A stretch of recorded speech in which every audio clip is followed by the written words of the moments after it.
يا مساء الفل، انا ايمان ودي قناتي. لو اول مره تشوفيني ما تنسيش تعملي اشتراك وتفعلي زر الجرس وتعملي كومنت حلو. النهارده هنعمل كيكه فانيليا ببيضه واحده بس بربع كوبايه زيت، حاجات صحيه وموفره لاولادنا عشان المدارس. فاول حاجه هنبدا هنجيب البوله، احط فيها كوبايه سكر، احط بيضه، احط شويه فانيليا سايله او كيس فانيليا الموجود عندك، معلقه صغيره خل. هضرب الحاجات دي مع بعض عشان السكر يدوب. طبعا سكر عادي من اللي هو السكر اللي احنا بنشتريه العادي بنستخدمه في الشاي والحاجات دي. هنحط عليهم ربع كوبايه زيت وكوبايه الا ربع لبن، يعني 3/4. خلاص هنضرب بقى المكونات دي لحد ما نحس ان السكر بتاعنا داب. هنكون مجهزين معانا باكو بيكنج باودر وكوبايتين دقيق، يعني هتاخد كوبايتين دقيق تمام بالكوبايات المعياريه. والطقم المعياري احنا عارفين يعني سعره في متناول ايدينا، يعني 15-20 جنيه، مش حوار، بس بيفيدك في الوصفات انها تطلع معاكي مظبوطه. احط كوبايتين دقيق واحط عليهم باكو بيكنج باودر، اقلبهم كويس. طبعا انا داخله الدقيق ده حلو، انزل بيه بقى على الخليط ده اللي هو ايه، نقوله تاني كده عشان ما ننساش: كوبايه سكر، بيضه، باكو فانيليا او معلقه فانيليا سايله، معلقه خل، ربع كوبايه زيت، 3/4 كوبايه لبن.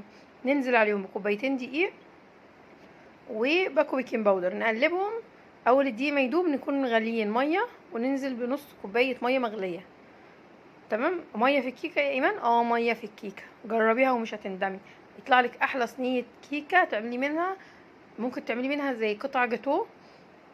الصاج بيطلع 20 قطعه، الصاج ده 30 في 40. انا دهنته وبطنته، هنزل فيه بالخليط. كيكه هشه جدا، بتستوي ما بتاخدش وقت في الفرن، حوالي حسب الفرن بتاعك حوالي 20 دقيقه. بنحطها مش على الشبكة على طول، بنحط يعني مش على الرفة اول بلاطة، لا على الشبكة على طول. بس الشبكة تبقى نازلة لتحت، يعني نازلة ايه درجة لتحت، وحسب نار فرنك انتي بتتابعي الخليط بتاعك وبتشوفيها.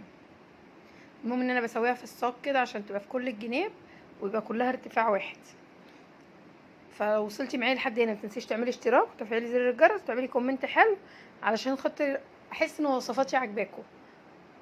هنا كده الصاج بعد ما طلع خد معايا 23 دقيقة في الفرن بتاعي. واخد لون بس مش قوي، يعني مش كل الجناب خدت لون، بس خلاص هي من تحت استوت. الكيكه استوت، غزيتها بسكينه او بخله لقيتها استوت، سبتها تبرد خالص. بعد ما تبرد نهائي، يعني ممكن تسيبها ساعتين 3 لحد ما تبرد خالص عشان ما تسقيهاش الا وهي بارده. هجيب كوبايه لبن، مج لبن، وهحط عليه معلقتين سكر بودره عشان السكر السنترفيش بيظهر يعني ما بيدوبش بسرعه. احط سكر بودره وابتدي ايه اسقي الكيكه بتاعتي. هسقيها لحد ما تقول استكفيت، يعني عشان تبقى الكيكه بتاعتك ايه طريه كده، تبقى بتاكليها عامله زي القشطوطه وانتي بتعملي قشطوطه باقل التكاليف. هنا خلاص هي كده اتشربت. اكون مجهزه الكريمه بتاعتي، ضربه مثلا كوبايه كريم شانتيه بميه ساقعه، حاطه مع الكريمه ربع كوبايه سكر، اضرب ربع كوبايه سكر مع كوبايه ميه، واول ما يدوبوا انزل عليهم بالكريم شانتيه الخام واضربه، اللي هو من غير سكر ومن غير حاجه. بعد ما هضربه هيدينا القوام ده، هبتدي بقى نفرده على الكيكه. انتي بقى محترفه هتحطيه زي كده، انتي بقى محتاجه ان انتي تظبطيه بالقمع، اوكي. ما تنسيش تدخلي، انا كنت عامله فيديو قبل ده لكيكه الفادج برضو جميل جدا. فهنا كده احنا هنفرد البتاع الكريمه بتاعتنا. طبعا انا مش عارفه الفيديو متأثرش معايا ليه. هنا كان في قطع تلج من اللي انا كنت حطاها فبشيلها. بتظبطي كده حالك ان انتي الحاجه بتاعتك تطلع مظبوطه. اخويا جه وانا بعمل الكيكه فكنت بتكلم معاه وقعد يتريق عليا بقى وايه، مين اللي عامل لك المعجون ده، انت عاملاه فين، انت مش عارفه ايه، اللي هو كانه معجون دهانات وحاجات زي كده.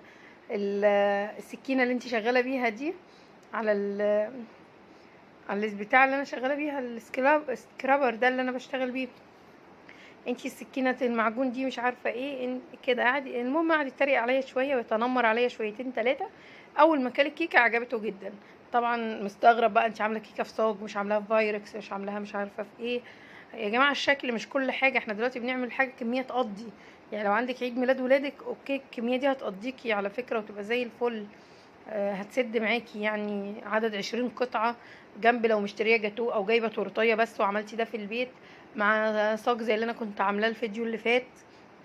هتلاقي نفسك خلاص انجزتي، يعني عملتي حاجات حلوة للولاد وفرحتيهم وما كلفتيش. نجيب بقى المشط ده، المشط ده برضو بتاع حلويات، ونبتدي ايه نمشي عليها كده نموجها. او نعمل خطوط مستقيمه، بس انا عجبني شكل التمويجه. خلاص. فكده ده الشكل بتاعهم. بعد كده هنجيب بقى صوص الفراوله، او صوص شوكولاته او نوتيلا، ايا كان الحاجه اللي موجوده عندك. بس الصوص عامه ما بيبقاش حلو يعني. انا حاولت قلت اعمل خطوط، وبعد كده قلت لا، خليها دواير كده عشوائيه زي ما عملت الكيكه اللي فاتت وخلاص. ده صوص الفراوله هيسيح بقى، ده هيسيح على وش الكريمه، هتبقى مديكي طبقه ايه فوق. هو قال لي اكتبي لي اسمي احمد، ربنا يحفظ اسم احمد كله،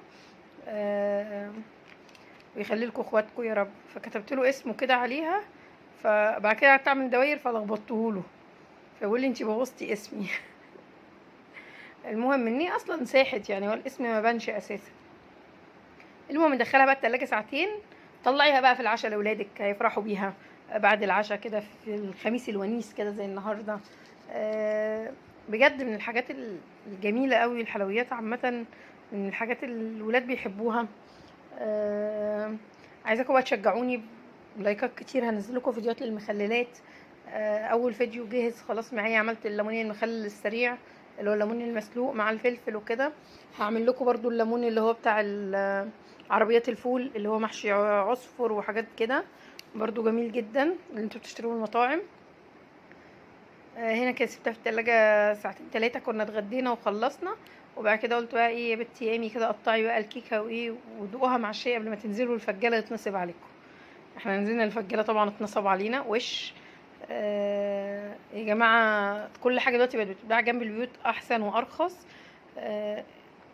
اولا سهله في المواصلات وكده، ثانيا بقى مش جايبه همها، الحوار مش جايبه همه يعني. كان زمان لكن حاليا كدبه كبيره قوي حوار انك تروح الفجاله تجيب جمله دي. مش حلوه خالص. بصوا يا جماعه الطبقات، بصوا الكيكه والكريمه شكلهم عامل ازاي، بصي الطبقه عامله طالعه اصلا من الصاج ازاي يعني، تحفه بجد بجد بجد، ما شاء الله ما شاء الله. جربيها على ضمانتي، حاجه 10/10. بصوا شكل الطبق عظيم. انا مرضتش اقطع من الطبق ده عشان الطبق ده كنت هديه لاخويا، فانا بقى ايه قلت اخد طبق واحد كده، يعني قطعه واحده مش عايزه قطعتين. كده كده الصاج بتاعنا قاعد في التلاجة يعني مش هيروح حته.